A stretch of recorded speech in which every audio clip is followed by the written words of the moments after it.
Okay, so I have no idea.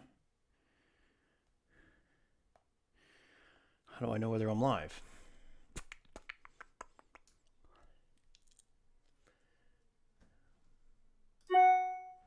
How do I know if I'm alive? Her channel. Live now. Okay. Sorry, guys. Hopefully this is not like a complete mess up here. So I'm live here now. This is my first time messing around with this stuff. And honestly, all this computer stuff is new to me. I've been a contractor for 21 years now. And, I've done a lot of videos and stuff. But thanks so much for joining me here tonight. Today, this is a format that I'm really excited to start out with. I just downloaded all this software to do it. But what I want to do is just go over and explain a lot of the projects that I'm working on now and just give a little bit more detail and try to answer some of your questions. So hopefully I have the chat somewhere here. I have no idea. Okay, there is. There is somebody here. Chris Campbell. Thanks. I think you are. Thank you, man. I'll get better at this, I promise. And I'll stop looking at myself because I know I'm not looking at the camera here. But anyways, tonight's topic, first off, if you're watching this later, give me a like on this video. It really helps out the algorithm. And I really appreciate all the new everyone who's come to my channel here lately. It's been a tremendous upswing for my channel. It's pushing videos out. So every like, every comment, every share, all of that really means a lot to me right now. It really pushes things out. So give me a like if you can when you come in. But basically, my concept here is just to kind of go over the projects that I'm working on, try to answer any questions that you may have. Maybe you have a similar bathroom that you're working on. But my real hope is just to help pass on some of the knowledge that I went to. I actually just went to Schluter tonight. I went to a Schluter event tonight. I always go to those, even though I've installed probably 30, 40 Schluter showers in my life. I always go there because I always learn something new. The guys that are, become reps there, they're usually installers that have been installing for 20, 30 years, and they've finally got into something where they're not having to be on their knees all the time. So a lot of them have a lot of great experience to learn from. And so it's just great. And tonight I learned a couple additional tips that I'll probably share with you. I don't have any video footage for it, but they definitely always keep you up to date. And things do change. So remember that if you did a Schluter shower 10 years ago, you should probably go to one of these seminars or something to update yourself with some of the new stuff. If you've been doing Schluter showers for, even 10 years, they have thin sets, they extend their warranties out for things, and they actually are updating things all the time. So for instance, you can now use floor leveler over top of Dietrich heat mat. That was never allowed before, but they're kind of gearing up towards the whole LVP thing that's coming out. So basically all these laminate floorings that are being thrown in people's homes, they are basically gearing up for that because a lot of people are not tiling as much as they used to. They're just doing those, the LVP or laminate flooring type of stuff. So anyways, I'm getting off topic here. This is the bathroom that I just, I'm not complete yet, but this is a bathroom with a knee wall. And I wanted to show you a video of some of what you would need to do to prepare for a Schluter drain in a concrete scenario. So if you have a patio home, or obviously if you don't have access and it's a concrete floor, this is going to really help you out and demonstrate some things on how to install that Schluter drain. So here, I'll show you right here what this bathroom looks like. All right, so let me get myself out of this screen here. Oh, I didn't want to do that.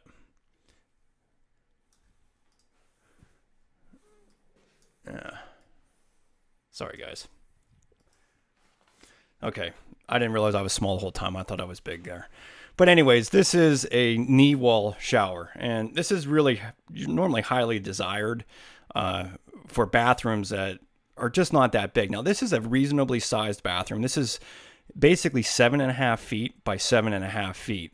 But the way that the bathroom is laid out, it does kind of make it small. And so a knee wall is perfect for a situation like this. This is basically a 3x4 shower with a 48-inch knee wall. And, you know, really what this does is just allows all this great daylight to come into the space, and makes the shower just feel a lot bigger. There's so many homes that have partition walls that, you know, are really undesirable because they bring so much darkness into the room. So having a knee wall is a great feature, but they are a lot of work. We put a niche in this one, which I think is a great idea. I think it just hides all of those soaps and everything. So it's nice to have it in a knee wall. So I'm going to try to stop saying here, but let me see here. Okay.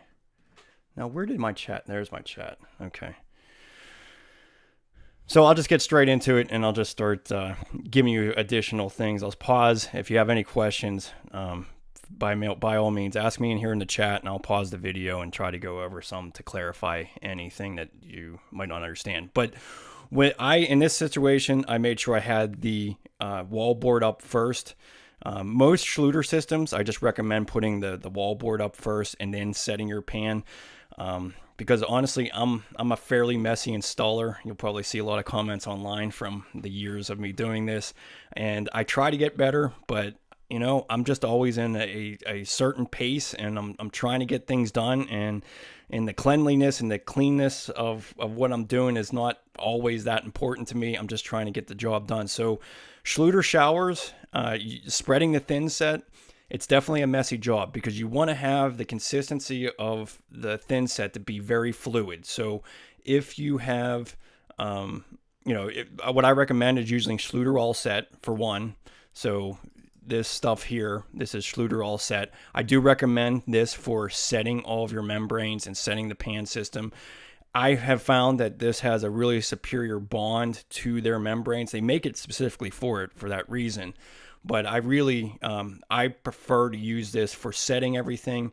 And then I do go with an Ardex product for hanging the wall towel. I just like Ardex better. It has a better consistency, has a longer pot life. This pot life on this Schluter All Set would be probably about an hour and a half. That's probably all you get out of it. But I usually use a whole bag of this for setting the membranes in the shower pan. And I just mix that to the membrane consistency, which is very, very fluid. So that's kind of why it starts to make it a bit messy. It's just because of getting it onto the wall. So, all right. So let me just get right here to it. Okay. So this is a common problem in the new construction patio home, or, you know, basically a concrete subfloor. And that is putting a plumber's box around here. And most plumbers do this just because they don't know what kind of shower drain is going to go in here. So we're going to have to fill the rest of this in so that we can do our Schluter pan effectively. So there's always usually 2x4s or something within the wall. So we got to get rid of those first. Yeah, this one's actually a real pain in the neck to get out. So yeah, a lot of times when they're pouring all that concrete, they put these boxes in. And this was a bear to actually get out. It took me a good 25 minutes to get this thing out. So, you know, some of it can be painful. I had basically had set this, the 2x4s in place around that drain because we weren't really sure exactly what system we were going to go with until after everything was done. Yeah, I was getting pretty frustrated with it.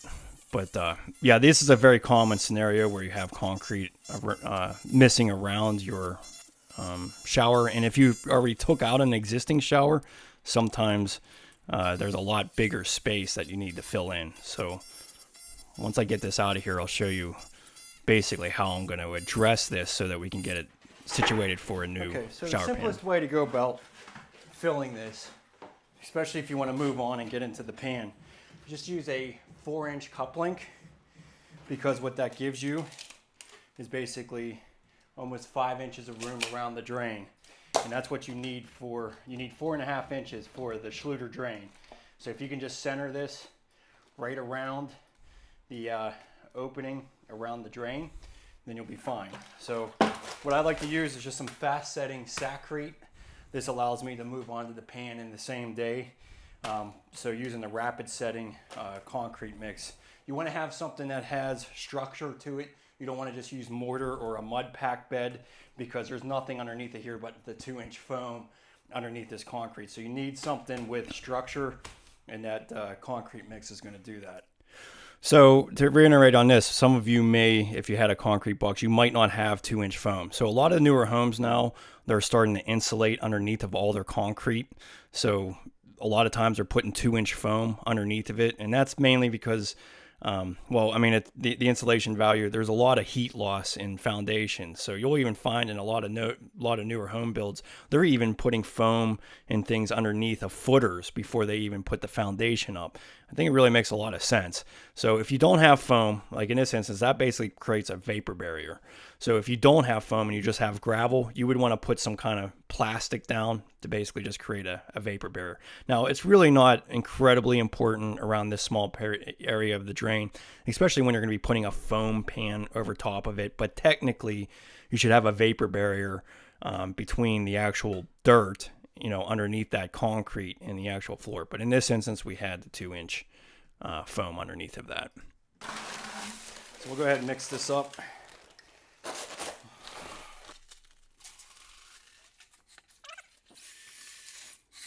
This mud mixer right here is really awesome. I highly recommend that for mixing concrete.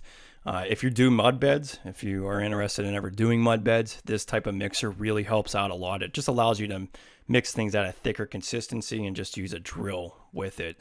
Ever since I bought one of those about 5 years ago, it's really made a real difference for me. Made it a lot easier to do just buckets of mud or buckets of concrete like this.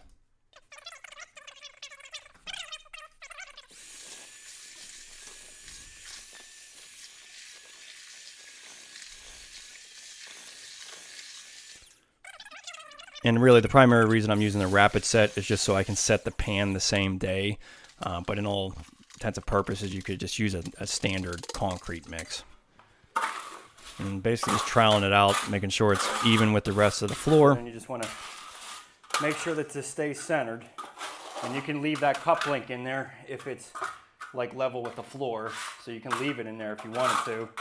Otherwise, you can just take it out in a couple of minutes. Or about 10 minutes after this mortar sets up.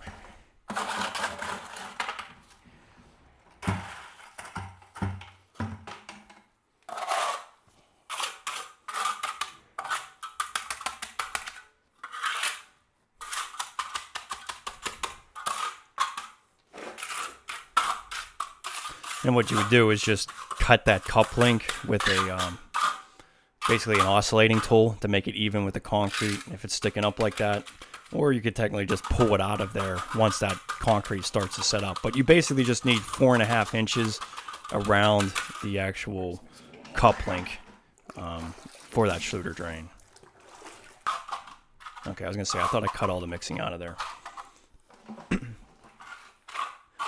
So if anybody's in the live chat, please let me know if volume sounds good.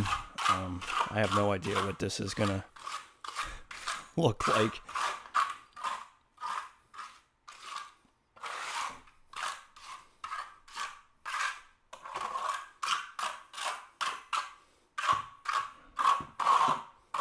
All right, Steve, you can move on here.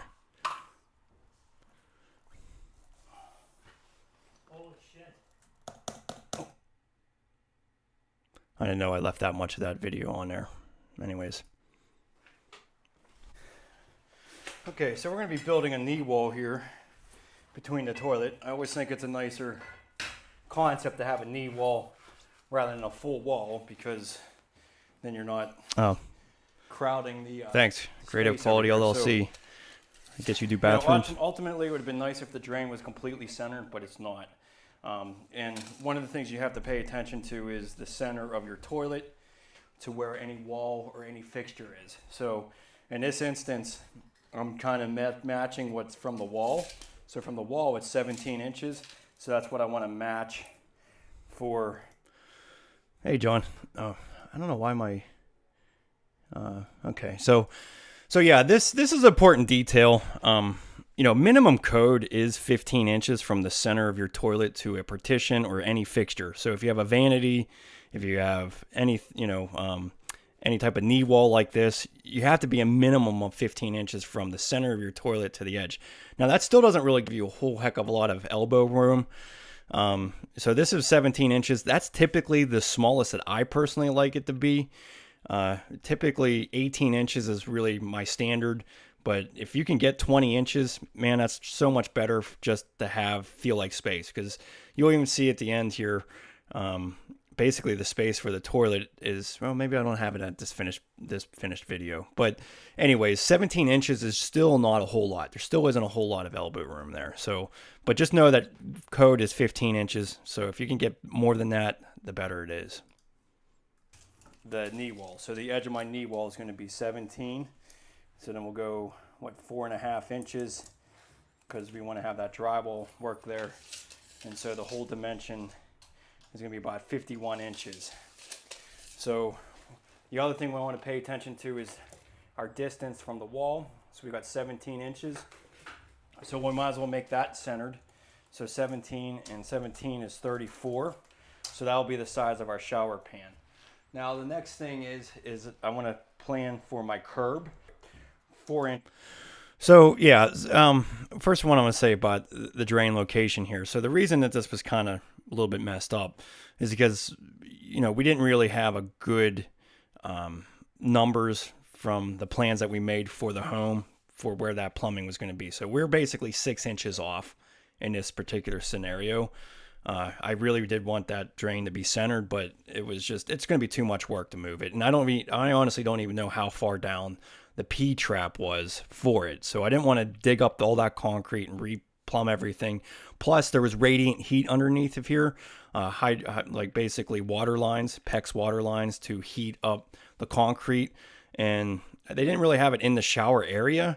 But still, it would have been taking hours worth of work to dig that up and refinagle that plumbing to go over to the centered location. So that is the main reason that I went with the Schluter shower system in this particular situation, was because the drain location was off-centered, and it's just a lot easier to manipulate where your drain can be on a Schluter system. It's much easier than a weedy system, or, heck, if you had a fiberglass pan or something like that, that has to be exactly centered. So Schluter is really flexible, and most of the time you already have all of the materials with you to accommodate and adjust things. But we'll see here in a little bit later, basically I just have a bigger pan that I cut down. But the main reason I went with Schluter is because I didn't really know where my drain was 100% located. I wasn't sure exactly where my knee wall was, and I you can figure all these things out and then go buy the materials, but it just takes up more time. I'd rather just buy all the Schluter materials that I need and then get to the job and then figure it out. Whereas if you were using the weedy system or something else, you can modify some things, but when you're off this far, you're going to have to get a much larger pan to even do it. And when it comes to some of those other systems, it can be, from a difference between a 3x4 pan to a 3x5 pan could be $300 or $400. Where Schluter, it's literally $20 more for the larger pan.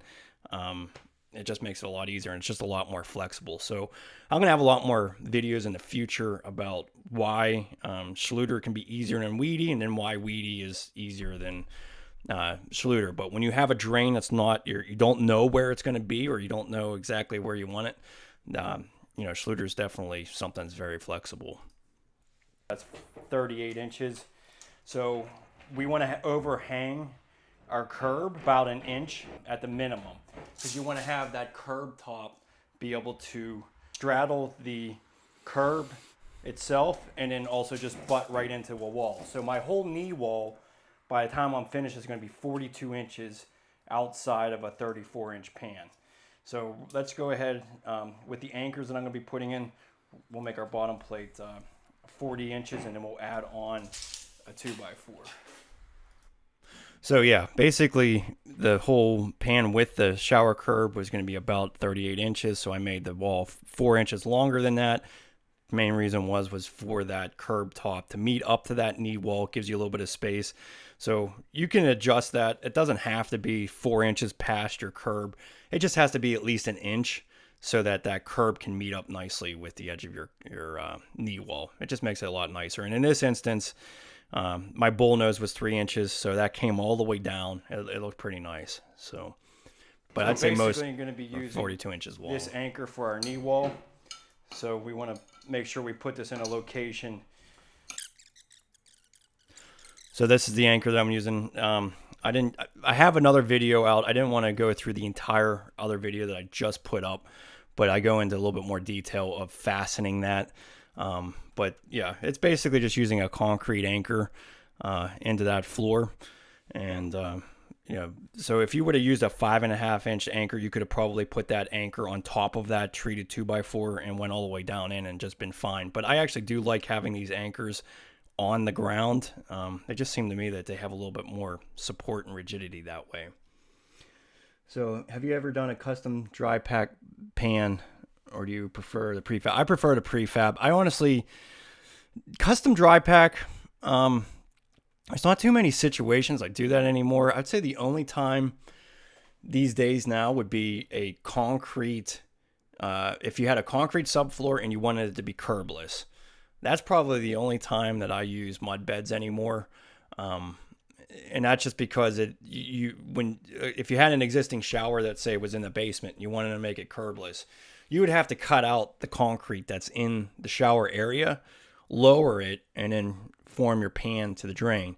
In that instance, it is just easier to use mud, because otherwise you would have to get the high strength concrete level and then have that basically an inch below the outside area to use any of these shower systems. And at that point, it doesn't make a whole lot of sense, because you're going to be just struggling trying to get a level floor that's an inch below the outside floor. So it's just much easier just to take the mud and run with it and make it go from, where you cut on the outside shower area and go towards the drain.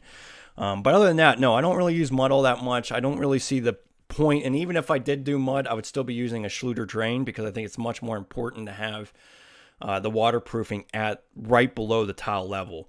A lot of these old systems, or you see a lot of guys doing mud beds with the old rubber liners, it doesn't make any sense to me anymore, because you're basically allowing water to saturate that entire mud bed, and then anything underneath of it draining.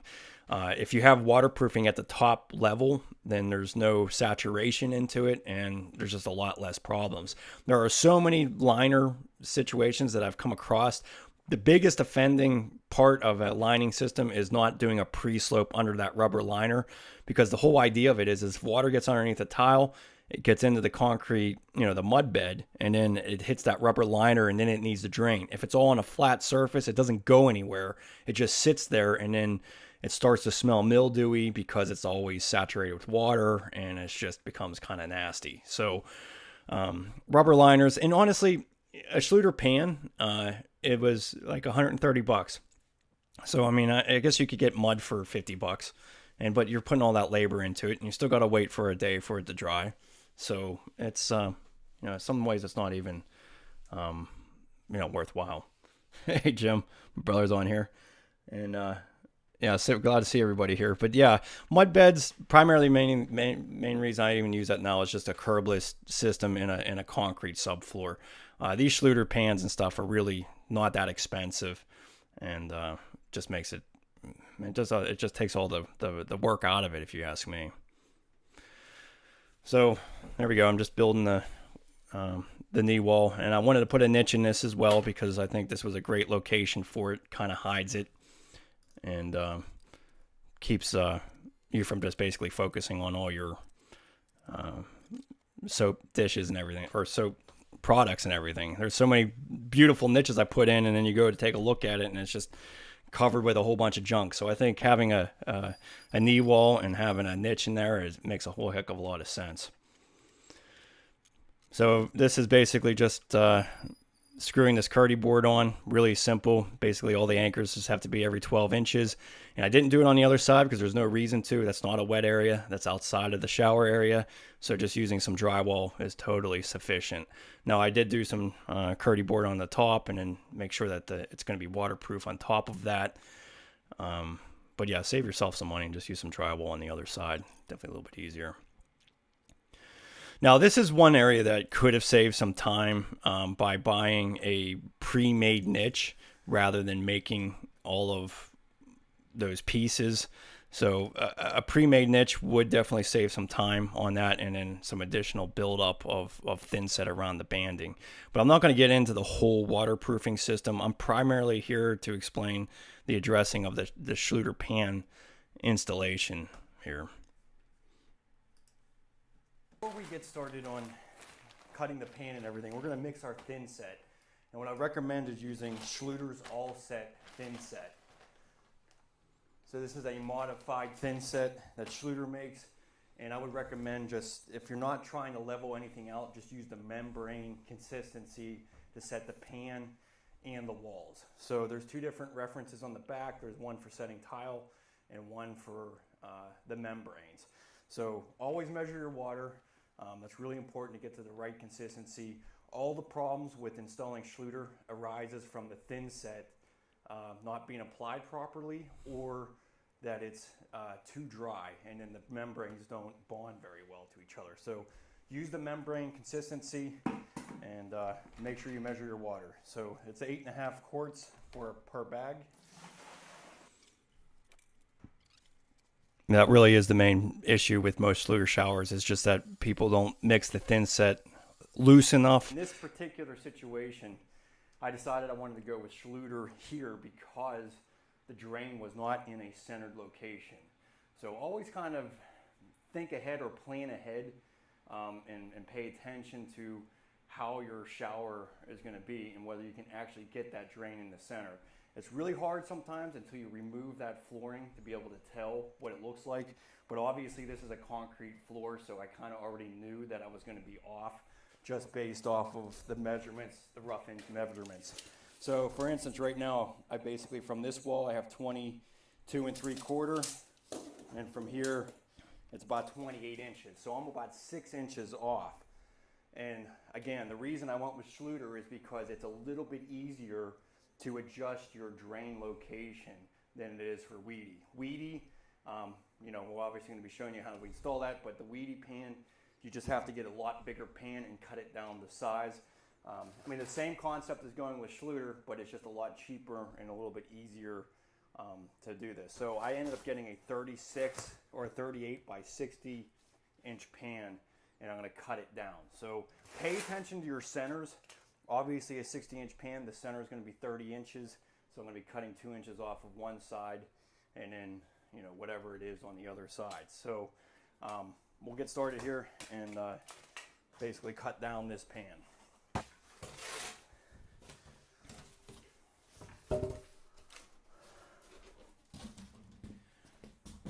And again, this is like the last thing that I do when I do this system. Okay, so this is our center. There's some.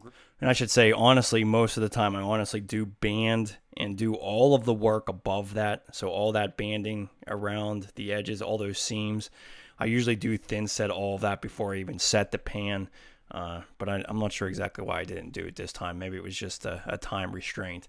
But you just become sloppy. Everything drops onto the pan and you're just constantly cleaning it up. And you really don't want to be wearing work boots and walking on this pan constantly. If you need to walk on this all the time, grab some cardboard, even the box that it came with, put it over that to keep you from indenting it, because the fleece on this is what makes it waterproof. If you jeopardize that top surface, then the whole system, there could be a problem for a leak.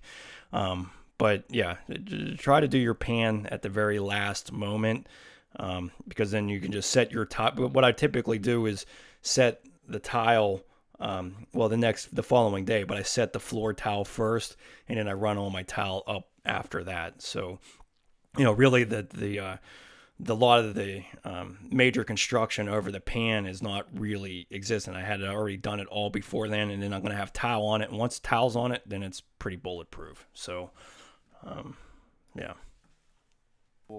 Pan here that we can just measure off of that.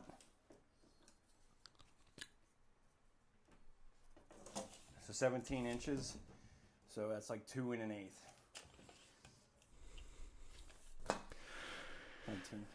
Yeah, I should mention too is that when you offset cuts like this, when the pan comes, it's basically the same height all the way around the perimeter of the pan. But when you cut it down, one side is off for this. That would be the most easiest way of going about. What was I going to say? Sorry, I'm talking over myself here, which is weird. But yeah, no, if you cut the pan offset like this, technically you are going to have a little bit of a lower side because you have the cuts off. So being 6 inches, that's basically an 1/8 inch. So on the left side of the shower, or whichever side was smaller, I think maybe it's the knee wall side was smaller. You know, the right side near the knee wall is going to be lower than the left side. 1/8 inch is not a big deal. When you set your laser to set your first row of tile, you can make sure that everything stays level and you make those adjustment cuts. But just know that if you're cutting a pan in different dimensions like that, it's not always going to be the same perimeter height all the way around.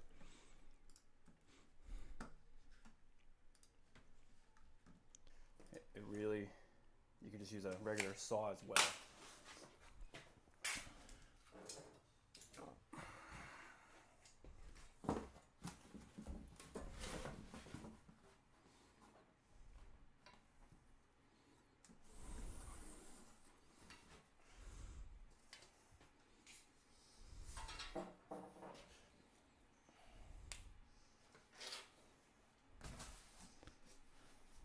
I guess kind of really.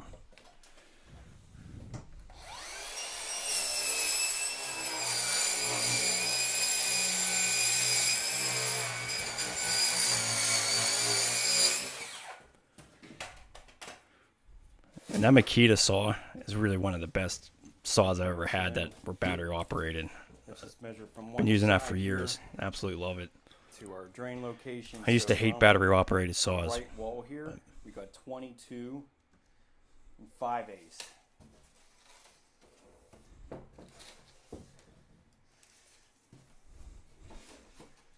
So basically, since it's folded in half, I could just go 22 and 5/8. Yeah, so that's almost 8 inches off that pan. So that's a little bit more than an 1/8 of an inch. I guess I could have sped forward just a little bit. I kind of just put this up together earlier today. Some of this stuff I could speed up so it's not so daunting, but I think eventually I'll have some people in. There we go.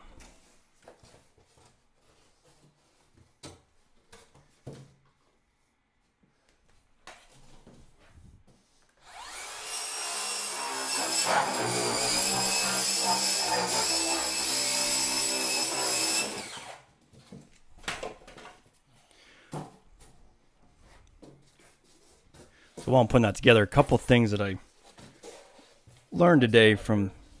See where that's at. Okay, so then our full measurement, we don't have to go off the center anymore. We can just go 50 1/4. Let's see what the front is here. I was going to say a couple of things I learned today that I actually really didn't realize, but with Schluter, if you do a Dietrich heat system and you don't do the testing with their mega ohm reader, it actually will be only a 10-year warranty instead of a 15-year warranty. So that's something to note. If you're doing a Dietrich heat system, you know, if you don't have that proper, what do you want to call it? You know, I should probably pause this. But basically, if you don't have the mega ohm reader to get that final test, it actually reduces the warranty. A couple other things was that if you don't use their thin set, so if you don't use the all set for all of their, you know, from the installation of the membranes to the shower pan to setting the tile, you can get a lifetime warranty on the installation and, you know, the waterproofing of the system. But if you use a different thin set, they only give you 10 years on the system. But again, that's where I like to use the all set for setting all the membranes to make sure that that waterproofing system is basically using all of their products. So there really shouldn't be any type of issue. And then I use a different type of thin set for the tile just because I like the non-sag quality of Ardex products. And really, Ardex will take the warranty on the setting of the tile from that point. So in my mind, it's like the warranty of Schluter is good with the all set, and then the setting of the tile is good with Ardex. And I really don't see there's ever being a real issue. But if you really were somebody that's concerned about warranty, just go with all set all the way around, and then they will have a lifetime. If that means anything, I don't know, what lifetime means anymore these days. There's probably some kind of weird thing where it's not really that. But yeah, so that was a couple things I learned there today. Is here. It looks like 50 and a half. So it doesn't, that's one.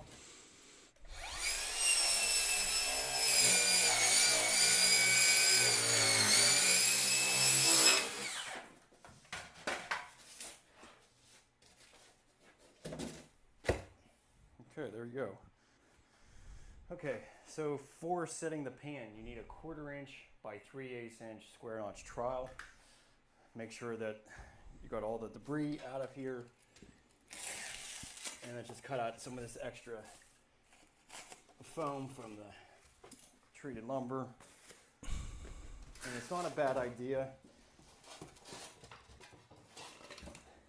It's not a bad idea just to see what you're working with as far as levelness and making sure, because you can always adjust this pan a little bit. You can add a little bit additional thin set to take any unlevelness out of this. So that's important to note, but this looks all pretty good. So it's just nice to have that for a reference. So first thing is, let's take a damp sponge. Hey, Canner. Thanks, man. I appreciate that. Concrete surface. And this is going to do two things. This is going to keep this concrete from zapping the moisture out of the thin set. And then obviously it's just getting all this dust or any bond breaker off of this. Yeah, then burn your thin set into the concrete using the flat side of the trowel first. These are just kind of simple tiling concepts, but basically using the flat side of the trowel and basically pushing that thin set and scraping it into the substrate. This does, this really makes a big difference with making a good adhesion to any subfloor, whether it's wood or concrete. But it also, what it does is when you have that all kind of skimmed over like that, when you go to trowel your ridges, it makes them all really nice. If you tried to trowel thin set without pushing it into the concrete really well, it kind of breaks apart. You don't get really nice lines. On the pan system, probably isn't the biggest deal in the world, but when you're setting tile, there's a big difference. So yeah, always burn your thin set in and then do directional troweling, because the idea is that the ridges will collapse and then you'll have a full layer of thin set all the way across the bottom of the pan. But Victor, yeah, you were asking about Prova products. I have not used that yet. That seems like exactly the same kind of system as Schluter. I mean, minus the Curdy board, if you're just using the membranes. I really, I don't see why that would not be a good product. I just haven't used it much. Honestly, for the purposes of what I'm doing here, everyone can get Schluter kind of everywhere. I kind of stick with the bigger brands that are always going to be around. I don't really know much about Prova. But yeah, no, I mean, it's interesting, and it probably is much cheaper than the Schluter system. I'm not even sure if they have all the pan systems or what, but yeah, I'm sure it's a great product though.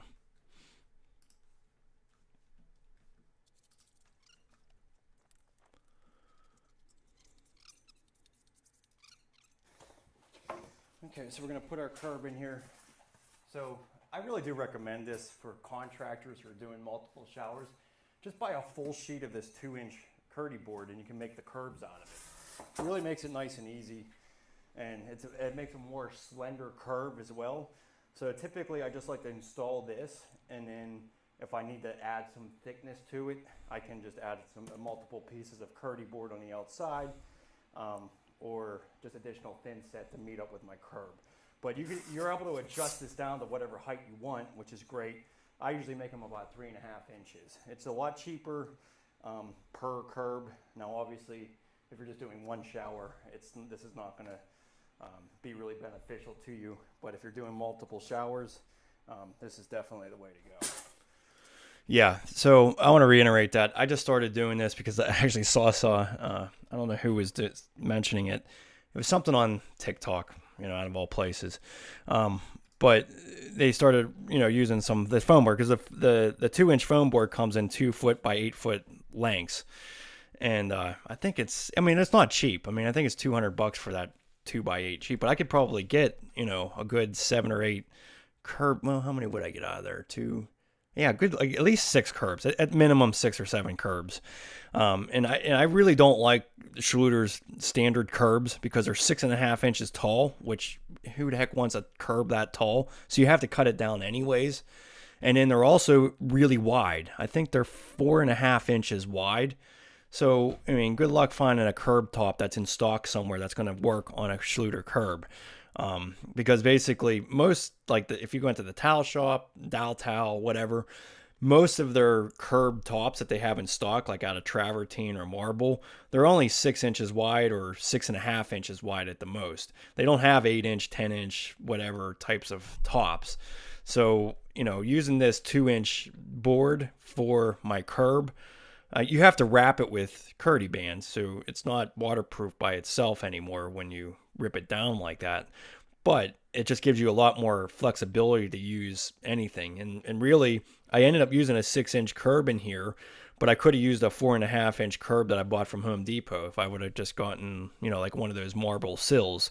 That would have worked on this. But if you got their standard curb, you can't even do that. And then secondly, their curbs are just an inch and a half or just a half-inch foam board that they've created. It's pretty sturdy, but the 2-inch board is much more sturdy than their existing curbs. So, a lot of a curb this length would have probably been about $80 for the Schluter curb, and I would have had to do all this cutting and adjusting to make it work. So the 2-inch foam really makes a big difference, and I should have bought that a long time ago to save myself a lot of money on a client's jobs. Like, no one really cares what it's made of, just as long as it's waterproof.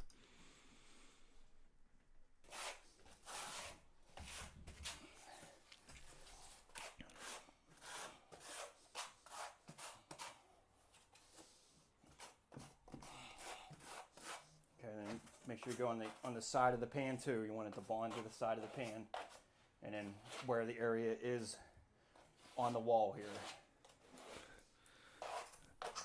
No problem, Canner. You were just saying that you want to do a mud bed. I'll definitely have one of them here soon. It's a good talent to have. It is definitely. It's pretty solid too. Obviously, it's made out of concrete, not out of foam. So. Okay, so this is a good idea here to make sure that this stays level, and you want to make sure it's pitching in towards the shower as well. So it's not too bad.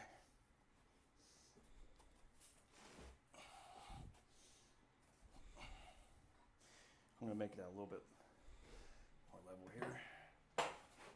Okay, so now it's time for the drain installation.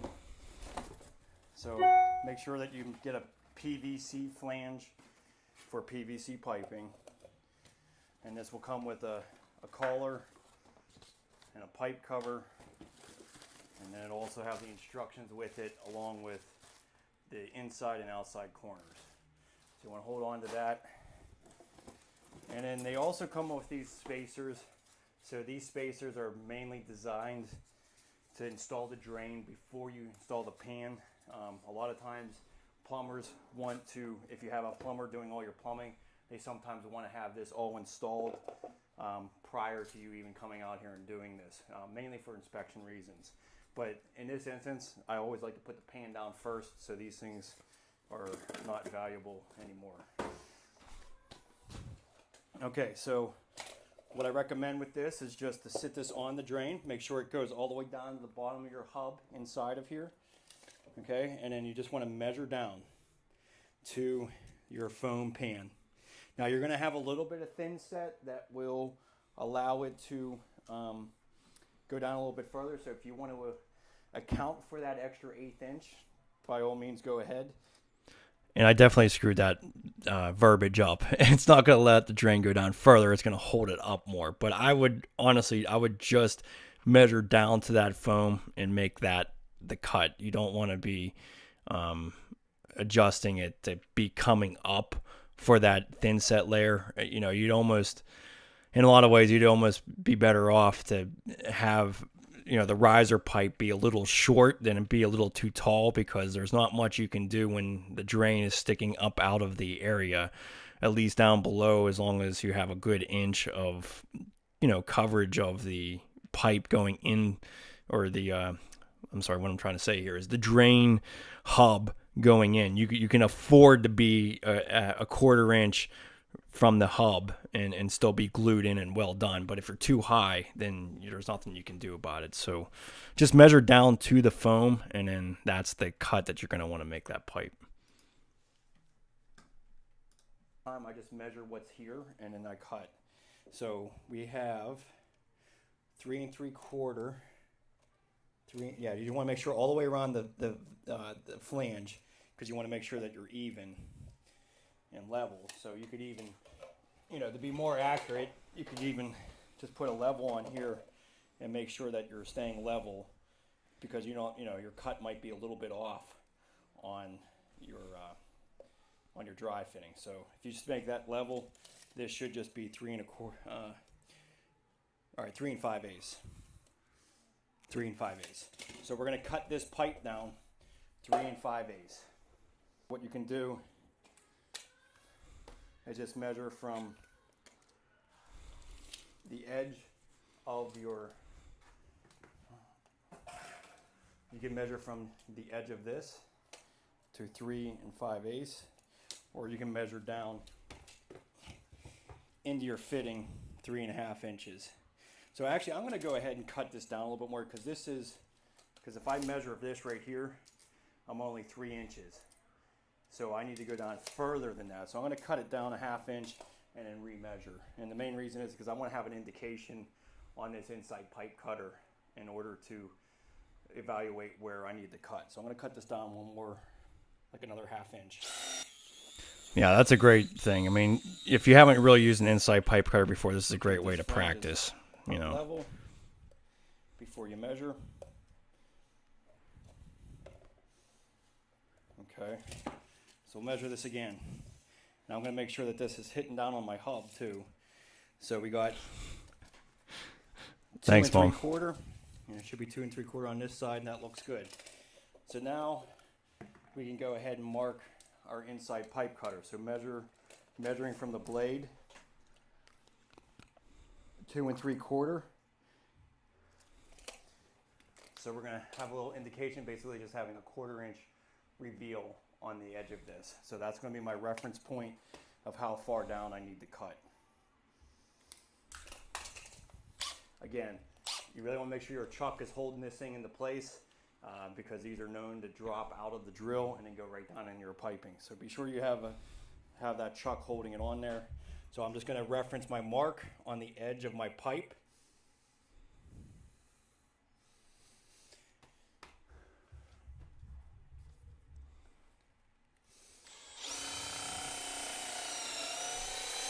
I do this all the time, and this is still a nerve-wracking part, because you don't want to screw this part up. It's going to be very difficult to fix this if you cut this wrong. There's always solutions to the problem, but take your time. And if you haven't used an inside pipe cutter, definitely practice. It works really well. Once you get it in there and get it up to full speed, it wants to stay square. So it actually is a really awesome tool. It's just, I'm holding on to that chuck because, okay, let me just stop for a second. I'm really holding on to that chuck because there's so many times that it's loosened off of my drill and the whole, inside pipe cutter falls down into the drain, and I had to get a magnet and everything to pull it out of there. So I'm not gonna lie, this definitely is a part that's always nerve-wracking, but just know that there are solutions to screwing it up.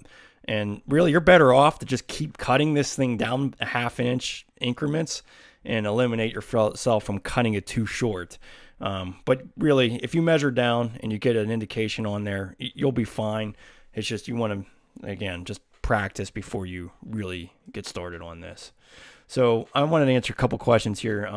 Kaner said that he was wondering why I would use foam versus mud, or what would I choose that for. So It really is just the ease of having that pre-slope. I mean, that's really the bottom line. The Schluter system, I mean, and a contractor's standpoint, it's time is money. So if I can install this whole system and be waterproof in a day, and then I can go start tiling tomorrow morning, or technically, I could just band this whole thing, get this drain, and I can set that floor tile right now and be good. And that's, I mean, there's probably really no way that you're going to be able to do that with a mud bed. You're not going to be able to do it that quickly. So the time labor standpoint of doing a mud bed versus doing one of these Schluter pans is at least, a couple hours of labor plus, delaying a day before you can even set the tile. So, really it just comes down to the ease of having that pre-sloped pan. And then as far as why I would use mud, I was explaining that earlier. The main reason I would use mud is just basically for a curbless shower in a concrete subfloor in an existing home. Well, even if it was a newer home, if my mom, this is my mom's bathroom. Thanks, Mom. She said I did a great job on this. But if she wanted this to be curbless, I would have been jackhammering out that concrete within this whole area, and then sloping the drain from this existing concrete down to the drain. In that scenario, it makes no sense to use a foam pan, because what I would have to do is lower the concrete area in the shower area and make that level so that I can set a pan on top of it.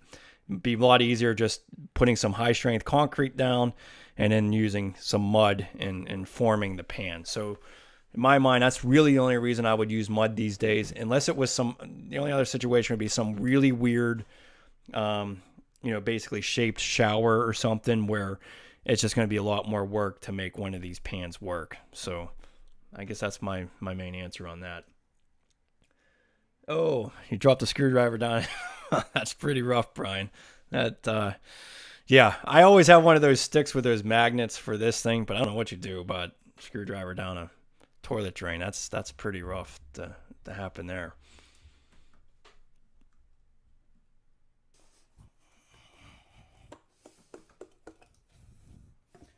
So it looks like I got a little bit of debris I need to bust around that drain. Yeah, so there's 2-inch foam below there, and it honestly wasn't down far enough, so I had to dig out around the drain to allow the hub of the Schluter drain to get down further. So that's always kind of hard to gauge where that's going to be.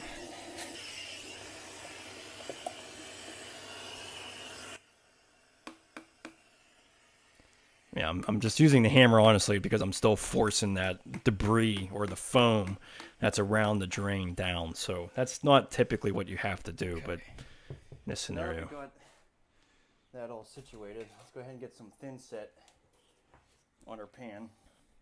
So be generous with this, because you want to make sure that flange is nice and bonded to this foam pan. You bet, Craner. Yeah, you really don't even have to use a notch trowel for this. That's actually the demonstration tonight at the Schluter seminar. They're like, it doesn't really matter. It's just what's really important to bond on this. But you just want to make sure you have plenty of it around it. That's for sure. And primer for both the fitting and the pipe. So I'm going to prime everything first.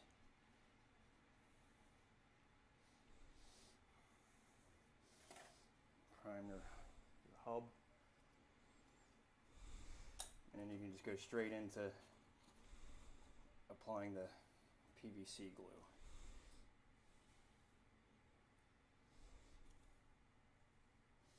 Okay, then set this in and just do a twisting motion. I'm still fighting that foam underneath there. You don't typically have to push down, with a screwdriver like that. See all that thin set coming up out of that flange like that? That makes sure it has a good bond. So there we go.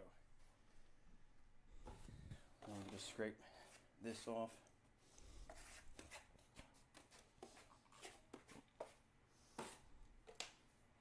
And we want to use our 1/8 by 1/8 inch Curdy trowel, and we'll go ahead and put our donut flange on here.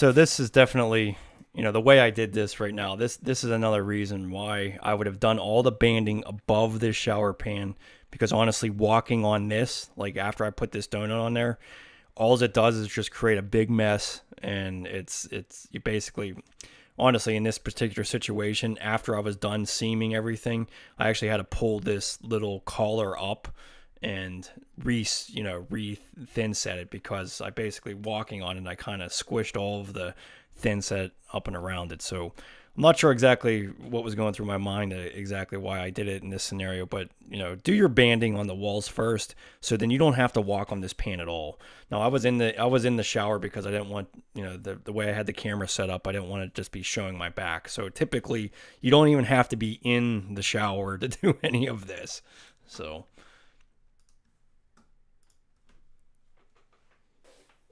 I just use a 6-inch knife to smooth this around.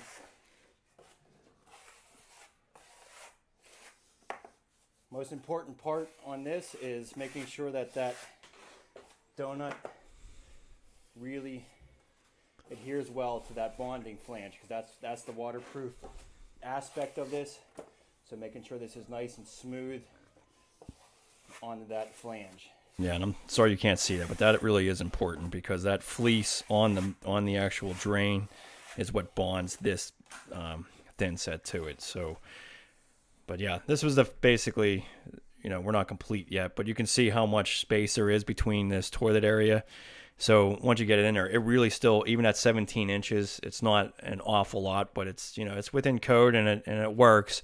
But, ideally, if you can get 36 inches between here, that would be the best scenario, at least having 18 inches on either side.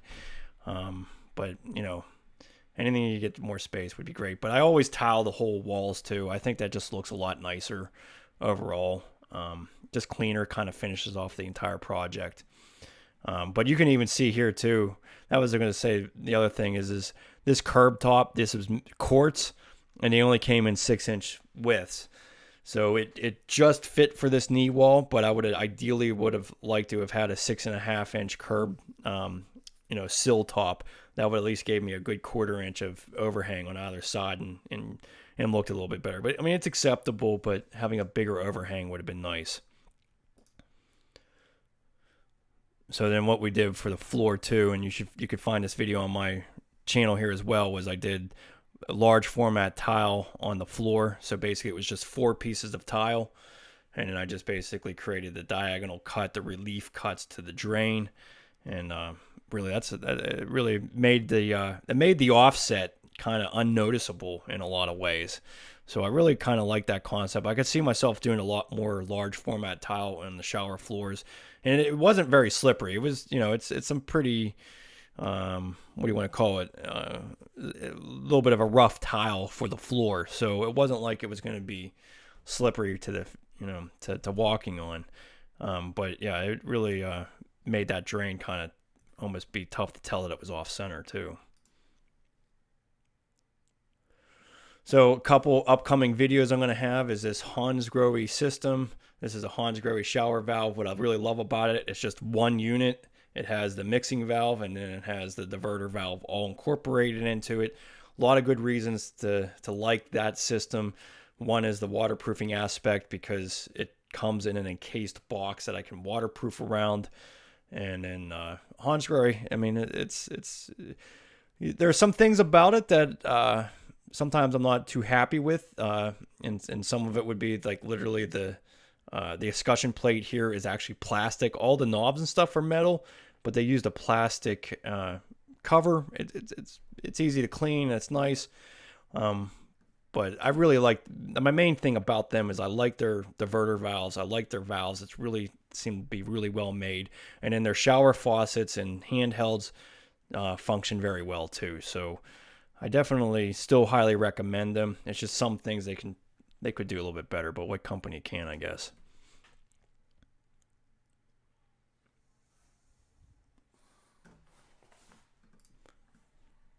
So then that's the niche. Obviously you can see here. So I used the quad deck. This is just a straight Schluter edging. And then we had some leftover sill plate, and that's why we made the bottom of this. I just think it's nicer to have a longer length inside of that niche.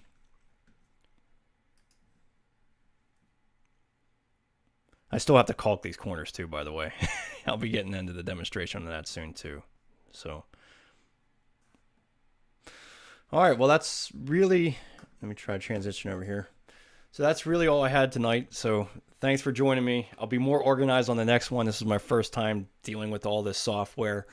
So yeah, thanks so much for watching. Give me a like, and I'll see you in the next video, guys. Thanks so much. How do I turn this off? Exit.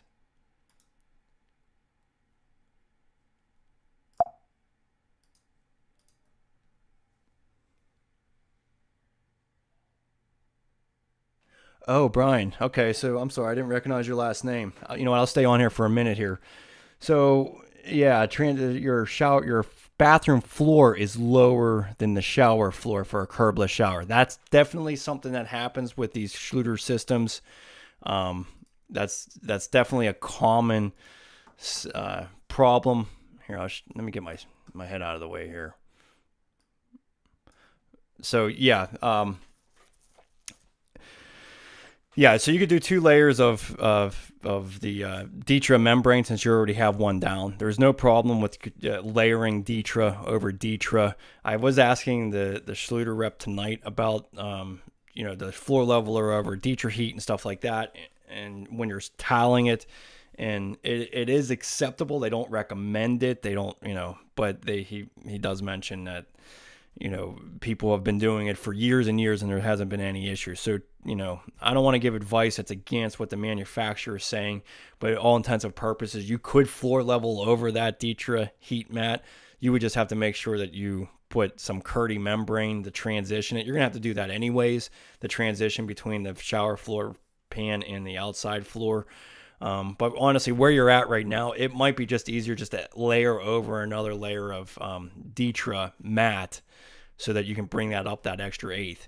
So for people that are listening, don't know Brian's situation, is basically he had created a curbless system within his shower. So a lot of these systems are just now created so that you just remove the plywood within the area of the shower area and recess it to being even with the joists, the floor joists. So most of the time you're only getting a 3/4 inch drop. And most of the Schluter pan systems, the smallest ones I think are 1 inch thick. So you're going to have a 1/4 inch difference there as far as the height between the pan and you're also, you can't forget that you're adding thin set underneath of that shower pan. So you're actually going to be more than 1 inch. So what his problem is he used Ditra on the outside, which only gives you an 1/8 inch. And so that's 7/8 compared to probably what the inch that you have. So really what would have been the ultimate way is that Schluter makes a mat that is thicker. So you can either use the Ditra heat mat, which is a 1/4 inch thick, or use the Ditra XL mat, which is 5/16 inch thick. I believe it comes in 5/16. So you can just use that, and then that would line up with that pan just right. The other alternative, it would have been the floor level, the outside of the floor, to meet up with the pan, and then did your Ditra and have it raise higher. So, but yeah, really, Brian, where you're at, floor level is going to cost you money, and so is Ditra heat mat. So I would just go with the Ditra, or not Ditra heat, but just a regular Ditra mat. I don't know if you have leftover from what you already put down. But it is important to make sure that, I ultimately personally like my outside floor to be slightly higher. And a lot of times that does happen by me floor leveling the outside floor, or sometimes you can even add 1/4 inch cement board on the outside floor and then add your Ditra. So it's always usually higher on the outside floor. And the main reason for, it's obvious kind of in a way, but the main reason you want the outside floor to be a little bit higher is so that it's not as easy for water to travel through the thin set layer, because the thin set would absorb water and create capillary water movement that can pull water out of the shower and into the outside floor. So if it's lower, it's going to kind of want to siphon it. Just kind of like if you put a hose in a bucket, you siphon it, and it just keeps flowing water out of that bucket. It's kind of the same concept if you have your outside floor lower than your inside. So yeah, I mean, old houses, there are all types of trouble. I mean, some of these systems, they say, hey, yeah, this is only an inch thick, but by the time you're making things level and adjusting things, it ends up becoming, no situation in these old homes are ideal.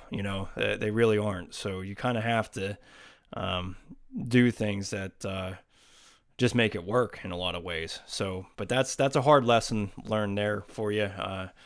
I wish I could have gotten to you before that on what to use there. But yeah, most of the time when I'm doing client jobs and they want a heated or a curbless shower, I try to talk them into doing a heated floor system, because that mat is 1/4 inch thick, and who doesn't like a heated floor? So when you use the Dietrich heat mat, it lines directly nicely up to that shower pan, and you have no issues. So. But yeah, so I'm going to get into more of that as well. I have a bunch of jobs that I've done this summer that I'm going to have a whole bunch of series of videos on. You've probably seen some of this stuff if you've been following me, but I'm going to have basically a weedy shower. It's exactly like this shower. And I'm just going to go through the pros and cons of the difference on installing that. And then I have a weedy curbless system, which that's the weedy system when it comes to curbless is pretty nice, because it's 3/4 of an inch thick. So it meets up with that 3/4 inch drop that you usually have. So weedy does make it nice when having it only being that thin.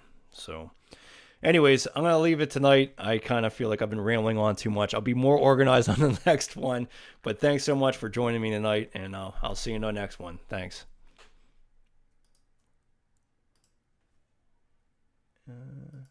I don't know how you stop streaming. Stop streaming. There you go.